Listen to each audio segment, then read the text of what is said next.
Hey everybody, welcome to a Beyond Plays of Adventures of Mana. My name is Marty Sleeve, and I'm joined by Andrew Goldfarb. Hey. Andrew, this is a Vita game. It's a Vita game, and it came out of nowhere, and it's very exciting. I mean, I guess technically a port of an iOS game, but it's on Vita. A port of an iOS game that's a remake of a Game Boy game. So let's get into it. So yeah, this is Adventures of Mana, which is a 3D remake of Final Fantasy Adventure, which was an original Game Boy game back in '91, I believe. And the thing about it is it's called Final Fantasy Adventure, but it's actually the first game in the Mana series, which you probably know from Secret of Mana. Yep. Yeah, it's really cool because you can see here, like, as soon as you get into it especially, it has this really smart, like, there's no, like, job system, but you'll see when we level up for the first time that each time you level, you kind of put your stats into certain slots by picking a role. So you can either be a warrior, a monk, a sage, or something else I'm forgetting. And, like, if you pick sage, it all goes into magic and no strength. If you pick warrior, it's only strength. Which feels very much like a, oh, look at that, you can choose a hero or a heroine. Well, no, they're both, you're just naming them. Oh, you're just naming them. You still play as the hero, but the heroine you meet. You want to name them? Marty and Andrew? Sure. Which one's gonna be which? Whoops. Oh yeah, I think the buttons are switched actually. So we're playing this. This is a Vita game. Where we're playing on a Vita PSTV. Yeah, we're playing on a PSTV, and it's a Japanese game. So weirdly, the confirm and cancel button are switched. Yeah. Classic Japan. So you'll be Marty. You're really doing this is really showing off the mechanics of the game. All right, fine, Marty. Oh, you no! went back! God damn it, Andrew! All right, we're good. Okay, we can do this. Okay, perfect. Let's just get into the game. So yeah, if you played Secret of Mana, which is one of the best games on your disaster, man, which is one of the best games on the Super Nintendo. It is not a turn-based RPG like Final Fantasy. It is more of a real-time top-down action game like Zelda. In fact, the Final Fantasy Adventure for the original Game Boy felt a lot like the original Legend of Zelda. And you get... I wish every game just immediately began with you fighting a giant drunk cat. Like, this is incredible. So what do you like? What does this feel like? What do you? It's kind of button mashy. Like, honestly, you don't have any spells yet. Oh, the first trophy. We did it. Yeah, time to trophy very quickly. Yeah. Unless you try to name a character, then accidentally so there's a hard cut in a second. I'm excited to see what you think about this. Oh, the Duchy of Glaive. All right. Is this? It's a background. You're kind of like in a gladiatorial ring, and you're fighting, and each day it's to the death. Yeah. Yikes. What? What happened to Will? So Will's done, I guess. What? Yeah, I like that. Like, he's dying on the ground. He's like trying to tell him something about the Tree of Mana, and the main guy's like, shut up. We'll talk about this later. But he's okay. That was a very surprising death. Yep, I agree. Hard cut. Yeah. So one of the obviously there's been some concern over the year that Sony is supporting the Vita less and less. We haven't really seen any huge first-party games. BioShock Vita is never going to come out. We're probably never going to get like an Infamous Vita game or a God of War Vita game. Yeah, I don't think we're getting any of those big franchises. Yeah, and while we still have a lot of rad indie games that come cross-buy to PS4, PS3, and Vita, there's been a little bit of a weird resurgence of games, especially this week. A couple games came out from big publishers just sort of out of nowhere. Yeah, we got Lego Star Wars from WB, still came to Vita, which is nice. Force Awakens, rather. And then we got God Eater from Bandai Namco. Yeah, that's a game where you eat an entire deity? That's right. Yep. Yeah. You eat the Lord. Yeah. It's interesting because we also are getting, like, obviously Zero Time Dilemma is out. Yeah. This is a cool system, by the way. Sorry, just to interrupt. This is you can kind of equip things. There's hotkeys. So I believe how this works is hotkeys. If I go over to this, nope, that's the menu. So basically, you can equip these to buttons. How do I do that?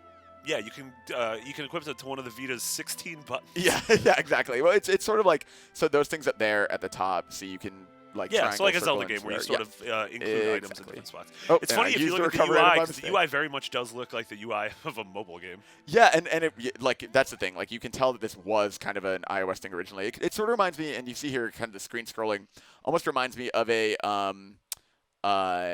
like Link's Awakening or Link to the Past, like a Zelda game early on. And so if you missed it, one of the guys inside there... Okay, I'm going to be honest. Like, I drank a lot last night, but did we already fight this cat? Yeah, so you do this every day. This is kind of your role. You're a gladiator doing this every day, endlessly. And one of the guys in there just told me, hey, you should escape tonight. Like, Will's dead. You got to get out of here. when the gate opens after you fight this thing, just make a run for it. And so now you're escaping this kind of gladiatorial pit. I feel like there's outside. a thin line between you're a gladiator and you just killed a cat. Just animal abuse? Just animal abuse, yeah. Yeah, so one of the things, the art style in the game, like the character design, is reminiscent of the remakes of like Final Fantasy 3 and 4. Yes, that definitely, came to that the kind of DS, chibi the style. Yeah. Which I like. And this is a budget game, right? This is $15, $20? Yep. Yeah, it's not a full price thing, which is really nice. And it's, I don't know how long it is. The combat it's 245 hours. 245 hours. That's like if you just rush through the main quest, though. Yeah. If you do all the social links, it takes longer. Yeah, I mean, this part's so just now we're going to get into kind of the more of the exploration, which is where I really get kind of that Link's Awakening and Link to the Past vibe. And yeah, this is oh yeah, I definitely see it as like this, just like the screen shift. Just shifting, exactly. Watch out. Who's this Dark Knight? He's the Dark Lord? Yep. Is he Voldemort? Oh, he cut you right in the stomach. Yeah. Right in the stomach. Yeah, in the biz we in call the it stum, as I like to call it. The stum. A stab in the stum. Yeah. It's the name of my King Arthur fan series, actually. You have to have fans that have a fan series. Yeah, I mean, this is just one in a long line of, I don't know, a lot of people, when the Vita is one of those weird systems to where everyone who has it loves it, but just not a lot of people have it. And a lot of people, you know, on Podcast Beyond, they will write in and be like, is it worth picking up a Vita now? And it's like, it is worth picking up a Vita for everything that came before. Exactly. The library is incredible. You get really good flash sales. Just in the last week, Square had a flash sale where all the PS1 Square games from Final Fantasy games like Chrono Cross and everything were all super cheap, like $5, $7. Which is amazing to think. Like 20 years ago, I could have never imagined that I could have my entire PS1 library in my pocket. Oh, yeah, and it's like really cool having, like you can get all those PSP games. So yeah, exactly. You can have Final Fantasy 7. You can have like so much. And there's like, I mean, stuff like having Persona 4 Golden or having a bunch of indie games like, you know, having Flower on your Vita or having Sound Shapes on there, Spelunky, Tearaway. It is one of those things, like, I think the smartest thing for Sony to do right now would be to say, like, hey, we're going to make this one of the most affordable, like, almost do the 2DS route, where it's like, hey, we're going to make this thing $99. Yep. If you have a PlayStation Plus subscription, you're going to get a free game every month, and then you're going to get amazing sales. Like, if you buy this thing for $99 and then plus $50, these are, like, straight up Final Fantasy. Yeah, so that's what I'm saying. So we just leveled up for the first time, and yeah, so you're literally picking, like, your class, but it doesn't actually do anything other than, so now I'm level 1, and you can see that, like, Warrior gets a strength skill. Monk, it kind of is more evenly distributed. Mage, it's leaning towards magic, and then Sage is fully into magic. I like the fact that the characters look like there's Ginger, there's Nick Scarpino. Yep. There's creepy Orko in the shadows, and the Pope. The Pope. Yeah. Who should I be? I think I'll like go creepy Mage. Orko in the shadows. Yeah. Do you get to do you change how you look? No. Nope. You're Yeah, and that's the thing. Like, I don't know if that comes later, but yeah, right now it's basically stat based. You know what they say though? They say that everyone has a little bit of creepy Orko in the shadows inside them. That's true. So this is a little weird. It takes a while to transition between screens sometimes. Now, this is the second death this poor boy is going to witness in a day. This boy's just really used to it. And this is actually the origin story of George R.R. Martin. Yes. That's why he became so numb to killing everyone you love. That's right. That's right. Yeah. She looks like a sleepy maiden. That's Taylor Swift. It's Taylor Swift. We could have named her if somebody wasn't in such a damn rush. If someone, I'm sorry that I wanted to get to the gameplay as opposed to, I can't figure out that in Japan the buttons are different. Oh, what happened to Hasim? Nothing good. Those mushroom men took him over. Yeah, like those mean men in Dark Souls. And so, just to catch up, if you weren't watching the dialogue earlier, again, someone when Will died, he said, "Go seek out Sir Bogard." Yeah. And so now we found this girl, and we found her now unfortunately deceased friend, and he basically said, if Bogard's where you seek, you should head this way. So now we're heading that way. Now you have to burn a bush in order to find. One thing that's interesting, she follows you. Yeah. That's I don't know. On the Vita, you can touch, if you walk up to her, you can touch that speech bubble in the top right, and she'll heal you. On the Vita TV, oh, there we go. So it's square. So there we go. So she has like healing powers, and she'll just recover you, so you don't need to waste a recovery item, which is nice. That's what, if you speak to Taylor Swift in real life, she heals you as well. Yeah, that's right. That's absolutely true. Through the power of song. How often do you speak to Taylor Swift? Greg and I went to a Taylor Swift show last year, and we were very far away from her, so none. Nice. Yeah, nice. 0. She favorited one of Greg's tweets, though. Ooh. Yeah. That's how you know you've made it.